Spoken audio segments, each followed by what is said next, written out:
Amara stood in the sterile, scentless lobby of Omnia National Bank, a small, unassuming smile on her face. Her oversized hoodie, faded jeans, and well-worn sneakers were a deliberate choice, a part of the uniform for her newest assignment. She looked like a college student on a coffee run, not a decorated cybersecurity operative with a mind that could unravel the most complex digital architectures in the world. 20-5 years old. Amara was a prodigy, a ghost in the machine. She had been recruited by the Federal Bureau of Investigation's Cyber Division straight out of MIT, where she had developed an algorithm capable of detecting the subtle ghost traffic of advanced persistent threats, the kind that burrowed deep into a system before they ever fired a shot. Her official title, Special Agent Amara Johnson, was known only to a select few. To the rest of the world, she was just Amara, a freelance tech consultant, and the current project at Omnia was the biggest of her career. The bank was launching a new, state-of-the-art quantum-encrypted ledger system, and the FBI wanted a full, real-world stress test. Her mission was to get in, find any vulnerabilities from the inside, and report back. Her contact, a man named Marcus, who had been at the bank for years, was supposed to meet her, but as the minutes ticked by, no one approached her. Instead, a tall, impeccably dressed man with a receding hairline and a face that seemed permanently set in a sneer strode out from the back offices. This was Arthur Sterling, the bank's senior operations manager. He was old school to his core, believing that success came from strict adherence to protocol and a sharp eye for what he considered irregularities. And to him, a young black woman in a hoodie waiting in his immaculate lobby was a very big irregularity. "Can I help you?" Arthur asked, his voice dripping with condescension. He didn't even bother to hide the disdain in his eyes as he looked her up and down. "Hi, I'm Amara. I'm here to meet Marcus. I'm with the tech team doing the final audit," she said, her voice bright and friendly. Arthur's sneer deepened. "You're with the audit team? I wasn't made aware of any junior personnel." He pulled out his phone, his thumb tapping furiously. "And I'm not seeing your name on the visitor list. This is highly irregular. Marcus isn't here today." Amara's heart sank. A last-minute complication. "Oh, that's a shame. My contact at the bureau said he was expecting me. I'm here for the network vulnerability assessment." Arthur's eyes narrowed. "The bureau? What are you talking about?" "Our contract is with a private firm, Cyber Solutions Inc. I've never heard of the bureau in this context." He looked at her as if she were a particularly unpleasant bug. "Look, I don't know who you are, or what you think you're doing, but I need you to leave, now. We take security very seriously." "Mr. Sterling," Amara began, her voice still calm, "I can assure you I'm authorized. My visit is part of a classified top level." He cut her off with a dismissive wave of his hand. "Classified top level. You're either incredibly naive or incredibly brazen. I'm not going to tolerate this. I've already logged an official security incident." He turned and walked away, leaving Amara standing alone in the lobby. Amara took a deep breath. She knew Marcus was covering for his sick mother, but she had to get in. Her superiors had stressed the importance of the unexpected entry. She knew from the briefing that the new system was a patchwork of third-party solutions, and she was already sensing a critical flaw from the lobby's Wi-Fi signal. She waited for a few minutes, then walked to the front desk. "Hi, I'm a client, and I seem to have left my wallet in the waiting area." The young teller, a friendly woman named Sarah, smiled. "No problem. The waiting area is just over there. I'll get someone to check for you." As Sarah turned to call a colleague, Amara's fingers flew across her phone. She pinged an encrypted message to her field support, giving them a rundown of her situation. Then, using a technique she had developed for her thesis, she launched a passive signal capture. In seconds, she had mapped the bank's internal Wi-Fi. She wasn't trying to hack it. She was mapping the data packets, looking for the telltale signs of a backdoor. And there it was, a tiny, almost invisible flicker of traffic to a server in a remote country. It wasn't malware. It was something far more subtle, a tiny, almost imperceptible flaw in the protocol itself. The ghost traffic she had been sent to find. Just as she was confirming the vulnerability, a hand clamped down on her shoulder.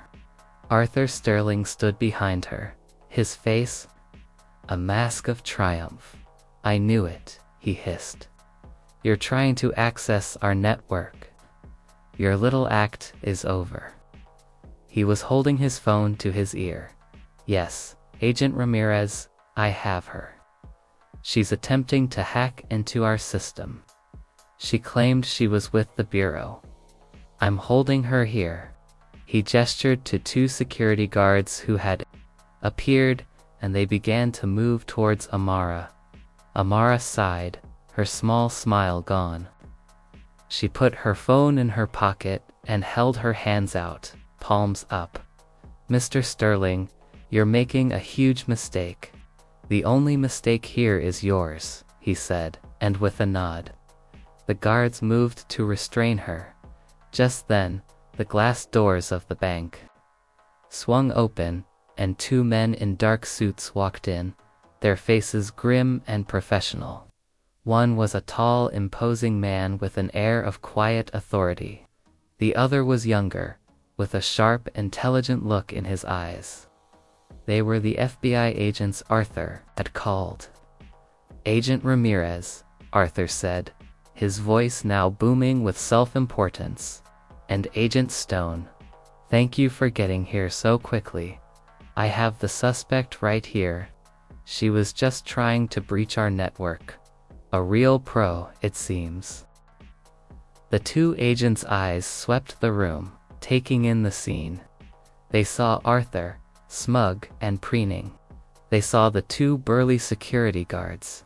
And then they saw the young woman in the hoodie, her face unreadable but her eyes a storm of contained frustration. "Arthur Sterling?" Agent Ramirez asked, his voice low and serious. "Yes, that's me," Arthur said, puffing out his chest. "I'm the senior operations manager. I identified the threat and called it in immediately." He gestured proudly towards Amara. Agent Ramirez didn't even look at Arthur. His eyes were fixed on Amara. A flicker of recognition passed between him and Agent Stone. And then, a moment of profound, silent understanding.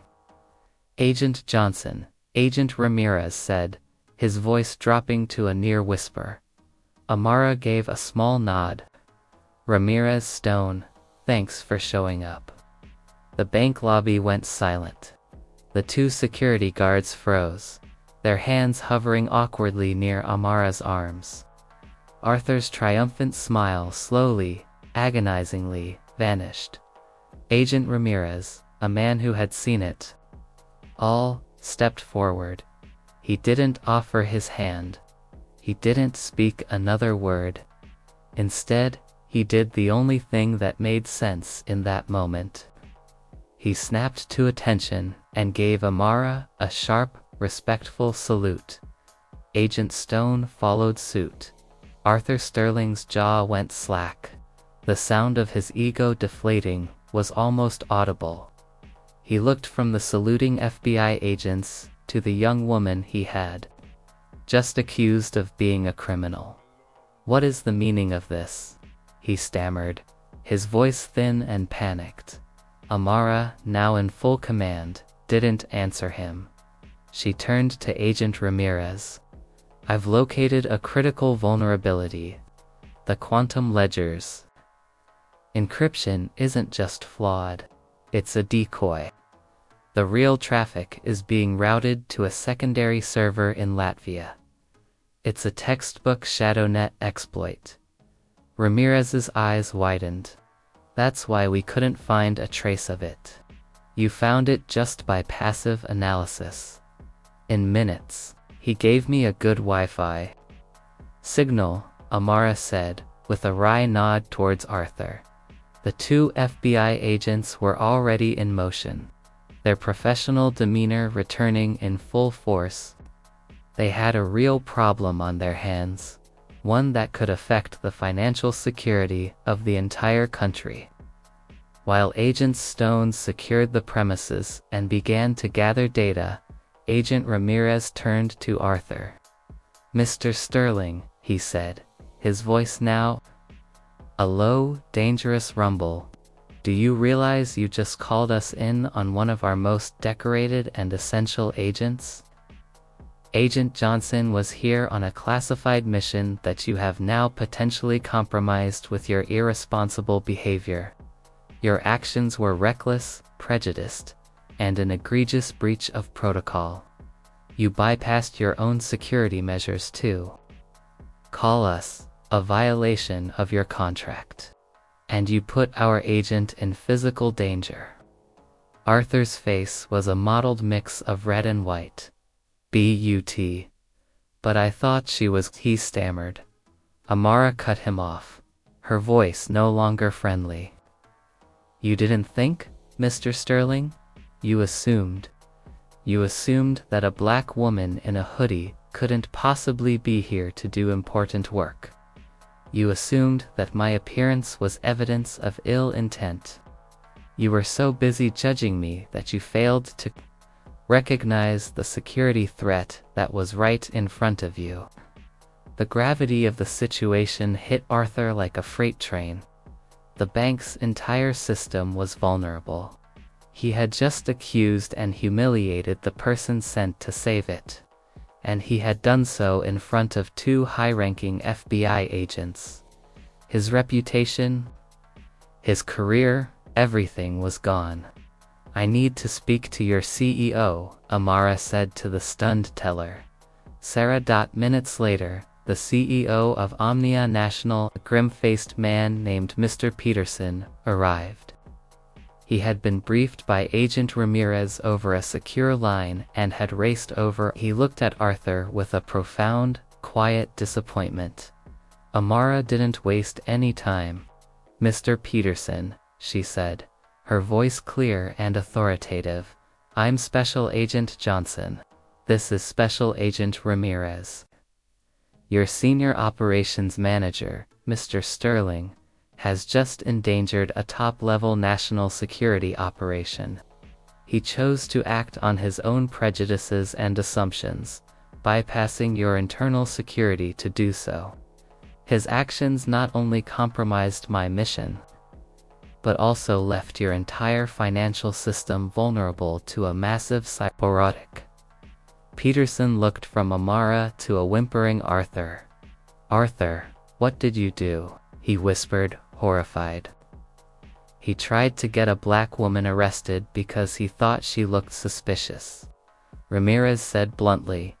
Peterson's face hardened. He turned to Arthur. "Get out. Gather your things and get out.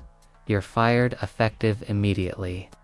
Arthur could only stand there, defeated. His smug superiority now replaced by the cold reality of his career's end. Amara watched him go, a sense of weary justice settling over her. The real work began now. For the next several hours, she and the FBI agents worked to seal the vulnerability she had found. She commanded the room with quiet confidence, a stark contrast to the dramatic and incompetent bluster of Arthur Sterling. She had not come to the bank to prove a point about her worth. She had come to do a job. But in the end, her very presence, and the prejudice it had exposed, had done more to protect the bank than any policy manual ever could. As the sun began to set, Amara stood with Mr. Peterson, looking out over the city. "Agent Johnson," Peterson said, his voice filled with sincere gratitude, "I don't know how to thank you. You saved us from a disaster. You have a blank check. Whatever you need to secure this institution, it's yours." Amara simply smiled. You can start by creating an environment where an employee's worth is judged by their competence, not their appearance. And next time, trust the young woman in the hoodie. She just might be the most powerful person in the room.